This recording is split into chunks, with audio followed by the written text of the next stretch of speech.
ہمارا سب کچھ اس وقت اغیار کے ہاتھوں میں ہے. شکنجے میں. جو ایک مقصد تھا پاکستان کو حاصل کرنے کا، جو یہ ساری قربانیاں تھیں، جو اس کے پیچھے ایک ساری موومنٹ تھی جی. ہماری شناخت کے حوالے سے، وہ کہاں رہ گئی؟ بالکل صحیح. وہ صرف نام کی حد تک رہ گئی. ڈاکٹر صاحب قرآن و حدیث بھی پڑھیں تو وہ تو سب سے پہلے ہے نا، اول منبع اور مرکز ہے. جی جی ہمیں یہ روشنی پھر ملتی ہے. جی آپ چلیں شاعر مشرق اور مصور پاکستان علامہ اقبال علیہ رحمہ، جی ان کی چونکہ بات کی جاتی ہے تو انہیں کی شاعری پڑھ لیں. جی اس میں یہ سبھی جو آنے والے دن اور اس حوالے سے ہمیں ملتا ہے، جی تنبیہ ایسے ملتی ہے کہ بالکل اگر ایسے تو اسلام کی جانب اور قرآن اور اسلامی تعلیم کہ محمد سے وفا تو نے تو ہم تیرے ہیں، یہ جہاں چیز ہے کہ اللہ و قلم تیرے ہیں. اور وہ تو ہمیں بتا گیا اگر ادھر آؤ تو پھر ترقی اور کامیابی دوسری طرف جاؤ دوسری طرف لیکن بدقسمتی یہ ہے کہ ہم نے دوسری طرف کو آپٹ کر لیا. جو میں بات یہ کرنا چاہتا تھا کہ ڈیوائڈ اینڈ رول پالیسی میں جو ملائیت تک یا دین کو صرف ایک مسجد تک محدود کر کے رکھ دیا گیا اور یہ آئیڈیا ہم میں لانچ کر دیا گیا، تو آج یہ کہا جاتا ہے کہ دین کا سیاست سے کیا تعلق ہے. تو علامہ اقبال رحمۃ اللہ تعالیٰ علیہ فرماتے ہیں کہ جدا ہو کر دین سیاست سے تو رہ جاتی ہے چنگیزی. تو وہ چنگیزی ہی تو ہم میں ہے آج، جس کے ہاتھ میں لاٹھی ہے. مائٹ از رائٹ والی بات ہے. تو پھر تو علامہ اقبال نے یہ بھی کہا تھا، پھر اگر اسی جمہوریت کو لے لیتے ہیں آپ، جی اسلام کی جمہوریت تو وہ شورائی ہے. جی ٹھیک ہے، اگر اس کو لیتے ہیں تو آپ فرماتے ہیں کہ جمہوریت ایسا طرز حکومت ہے جس میں بندوں کو گینا کرتے ہیں، تولا نہیں جاتا ہے، یعنی گنا جاتا ہے تولا زیادہ ہو گئے تو وہ ادھر چلے گئے. تو بہرحال یہ تو پورا ایک نظام. دیکھیں حضرت عبدالعلیم صدیقی میرٹھی رحمۃ اللہ علیہ، آپ کی جو ہے وہ اسلامک لیجسلیشن کے حوالے سے جو کوششیں ہیں، اور بعد ازاں پھر ان کے جو صاحبزادے مولانا شاہ مندورانی صدیقی رحمۃ اللہ تعالیٰ علیہ ان کی، تو اب ان کو جو ہے وہ پاکستان میں بعد ازاں خاص طور پہ تنقید کا نشانہ بنایا جاتا تھا.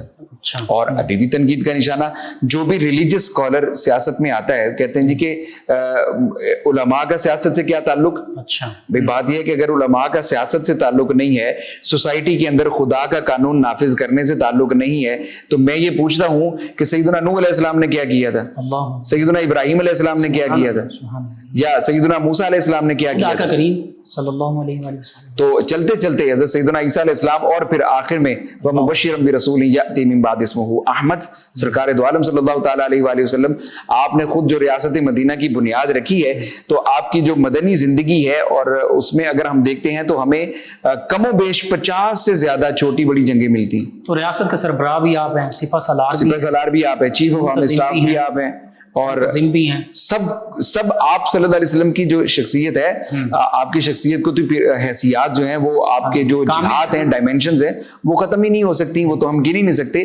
تو مطلب میرے کہنے کا یہ ہے کہ سب سے بڑا پرابلم ہی یہ ہوا ہے ہمارے ساتھ، جس وجہ جو آج ہم 75 سال بعد بھی ایک خمیازہ بھگت رہے ہیں، پرابلم ہی ہمارے ساتھ یہ ہوا ہے کہ پاکستان کو سیاست کو دین سے الگ کر دو. دین کا نام ہی نہ رہے، ملائیت اور چیز ہو، دین قرآن حدیث پڑھنے پڑھانے تک محدود رہ جائے، اور ریاست جو ہے وہ اپنے امور جیسے تیسے سر انجام دے. ہم یہ کہہ رہے ہیں کہ دین جو ہے یہ قابل عمل نہیں ہے. قابل عمل، جی جی بالکل، ہم عملی طور پہ یہ کہہ رہے ہیں، یہ حقیقت ہے اور ہمیں اس حقیقت کو ہم جھٹلا نہیں سکتے. ہم عملی طور پہ یہ کہہ رہے ہیں. دیکھیں آج بھی ہمارے یہاں پیٹرنز کون سے فالو کیے جاتے ہیں؟ کلچرل پیٹرنز، سوسائٹی کے پیٹرنز ہمارے یہاں کون سے فالو کیے جاتے ہیں؟ جو اغیار ہمیں دیتے ہیں، جو نظریہ ہمیں لانچ کر دیا جاتا ہے، تو پھر وہی ہم فالو کر کے ہم نے 75 سال میں کوئی کامیابی حاصل کی؟ ہمارے پاس کوئی کامیابی نہیں سوائے اس کے کہ ہم دو ٹکڑے ہو گئے. تو جب تک ہم ان چیزوں کو نہیں سمجھیں گے، اللہ تبارک و تعالیٰ کے دین کو تخت پہ نہیں لے کر آئیں گے، جب تک دیکھیں سیدھی بات یہ ہے کہ لا تخونوا، کوئی شخصیت نہیں، دین سے مراد اللہ اور اس کے رسول، اللہ اور اس کے رسول. دیکھیں میں نے جو آیت مبارکہ پہلے اپنے خطبے میں جو ہے وہ تلاوت کی ہے، یا ایھا الذین آمنوا لا تخونوا اللہ والرسول. سبحان اللہ. یہ پاکستان اللہ تبارک و تعالیٰ کی ایک امانت ہے دی ہوئی، اس امانت میں ہم نے خیانت نہیں کرنی. دیکھیں آیت ظاہر ہے اپنے عموم پر بھی دلالت کرتی ہے، تو اگر ہم اس آیت سے رہنمائی لیتے ہوئے نظریہ پاکستان کو سمجھتے ہیں، یہ قیام پاکستان کے حصول کو ہم دیکھتے ہیں، تو آج مطلب اس شب قدر میں، لیلۃ القدر میں اسی قرآن مجید کا نزول بھی ہے. تو دیکھیں اللہ تبارک و تعالیٰ میں فرما رہے ہیں کہ اللہ اور اس کے رسول نے جو امانتیں تمہیں دی ان میں خیانت مت کرو.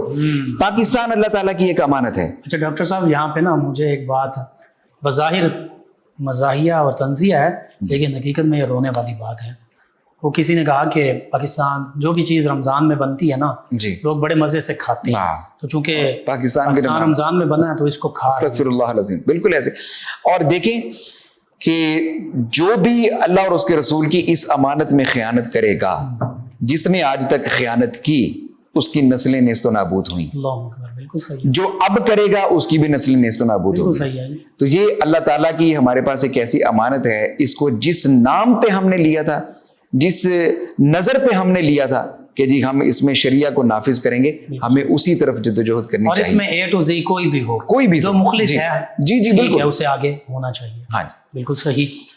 آخر میں آج کا پیغام مختصراً ہمارے نوجوان نسل تک بالخصوص اور امت مسلمہ تک میں نوجوان نسل کو علامہ اقبال کے اسی شعر کی صورت میں جو ہے وہ پیغام دوں گا کہ اپنی ملت پر قیاس اقوام مغرب سے نہ کر، خاص ہے ترکیب میں قوم رسول ہاشم، ولا رطب ولا یابس الا فی کتاب مبین۔ قرآن کی طرف آئیے، ٹیکنالوجی بھی اسی میں ہے، ہدایت بھی اسی میں ہے، نجات بھی اسی میں ہے، قرآن یہی میں ترکیب۔ ہوتا زن ہے مرد مسلمان، جی بے شک، اللہ کرے تجھے عطا جدت کردار۔ سبحان اللہ، یہی میرا پیغام۔ بہت خوب گفتگو، وقت کی کمی آڑے آتی ہے۔ ناظرین سامعین، آخر میں ان بابرکت لمحات میں دعا کے لیے ہم ہاتھ کو بند کرتے ہیں۔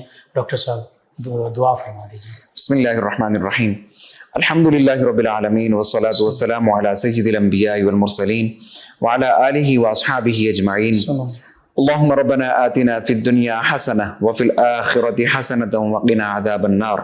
اللهم ربنا تقبل منا إنك أنت السميع العليم وتب علينا إنك أنت التواب الرحيم. اللهم إنك عفو تحب العفو فاعف عنا فاعف عنا فاعف عنا يا غفور. اللهم أجرنا من النار. اللهم احفظنا بالقرآن العظيم. اللهم ارحمنا بالقرآن العظيم. اللهم آنس وحشتنا في قبورنا بالقرآن العظيم. اللهم ربنا هب لنا من ازواجنا وذرياتنا قرة اعين واجعلنا للمتقين اماما. وصلى الله تعالى على رسوله خير خلقه سيدنا ومولانا محمد وعلى اله واصحابه اجمعين برحمتك يا ارحم الراحمين. ناظرین و سامعین، 9 نیوز HD کے لائیو اسٹوڈیو سے رمضان مبارک کی اسپیشل ٹرانسمیشن کا آج کا یہ پروگرام اختتام پذیر ہوتا ہے۔ اپنے میزبان محمد لقمان رضا، ہمارے معزز مہمان اور ہماری ٹیم کو اجازت دیجیے۔ اللہ نگہبان۔ آخر میں جناب قاری محمد عمران فخر سیالوی صاحب نبی رحمت صلی اللہ علیہ وآلہ وسلم کی بارگاہ ناز میں بدعت سرائی کریں گے۔ جی جناب قاری محمد عمران فخر سیالوی صاحب۔ عرش حق ہے مسند رفعت رسول اللہ کی، سبحان اللہ، بے شک عرش حق ہے مسند رفعت رسول اللہ کی، عرش حق ہے مسند رفعت رسول اللہ کی، دیکھنی ہے حشر میں عزت رسول اللہ کی، لا ورب العرش جس کو جو ملا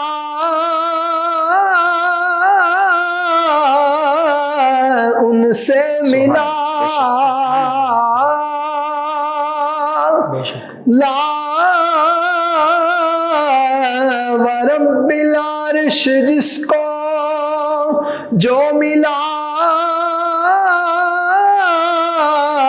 ان سے ملا، بٹتی ہے کونین میں نعمت رسول اللہ کی، بٹتی ہے کونین میں نعمت رسول اللہ کی، سبحان اللہ، سبحان اللہ۔ سورج الٹے پاؤں پلٹے چاند اشارے سے ہو چار، بے شک سورج الٹے پاؤں پلٹے چاند اشارے سے ہو چاند اندھے نجدی دیکھ لے قدرت رسول اللہ کی اندھے نجدی دیکھ لے قدرت رسول اللہ کی دیکھنی ہے حشر میں عزت رسول اللہ کی ماشاء اللہ ماشاء اللہ. فیض شاہ جہاں صدائے